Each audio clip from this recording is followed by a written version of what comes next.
দীপা যখন সূর্যকে খাবার খাইয়ে দিতে থাকে তখন মিশকা নিজের অজান্তে বলে, ঢং দেখে আর বাঁচি না, পুলিশ স্টেশন এসেছে সূর্যকে খাবার খাইয়ে দিতে। তখন দীপা এমন কথা শুনে পিছন ফিরে বলে, আপনি কি বললেন? তখন মিশকা ভয় পেয়ে মনে মনে বলে, আমি মুখ ফুসকে কি বলতে গিয়ে কি বলে ফেললাম। তখন মিশকা গলার স্বর পাল্টিয়ে দীপাকে বলে, না মা, আমি কিছু বলিনি।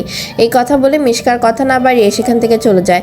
তখন দীপা সূর্যকে খাবার খাইয়ে দিয়ে বলে, ডাক্তারবাবু আপনি কোনো চিন্তা করবেন না, আপনাকে এখন নির্দোষ প্রমাণ করার জন্য আমার কাছে যথেষ্ট প্রমাণ রয়েছে। আমার সাথে আজকে মিশকার সামনাসামনি দেখা হয়েছিল এবং কথা হয়েছে। তখন সূর্য দীপাকে বলে, দীপা তুমি এগুলো কী বলছো? তখন দীপা সূর্যকে বলে, ডাক্তারবাবু আমি ঠিকই বলছি, মিশকা এখনও বেঁচে আছে এবং সে ছদ্মবেশ ধরে আমাদের আশেপাশে ঘোরাফেরা করছে।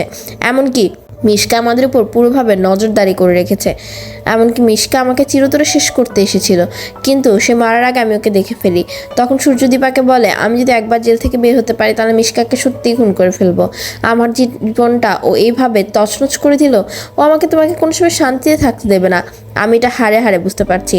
তখন দীপা বলেন, না ডাক্তারবাবু, এমনটা ভুলেও করা যাবে না, মিশকাকে আমাদের আইনের হাতে তুলে দিতে হবে। কথা বলে সেনগুপ্ত বাড়ি থেকে রওনা দেয় আর বাড়িতে এসে মনে মনে ভাবতে থাকে পুলিশ স্টেশনের ওই চাওয়ালা মেয়েটার কথা। কেন এরকম কথা বললো? এটা তো মিশকা নয়। সেই মুহূর্তে সেখানে লাবণ্য চলে আসে আর দীপাকে বলে, দীপা সকলে বলা বলি করছি মিশকা নাকি তোমাকে হত্যা করতে চেয়েছিল, কথাটা কি সত্যি? তখন দীপা বলে, হ্যাঁ মা।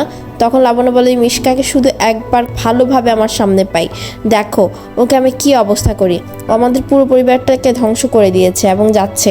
আমার ছেলের কোনো দোষ না করেও জেলে বন্দি হয়ে আসছে শুধুমাত্র মিশকার জন্য।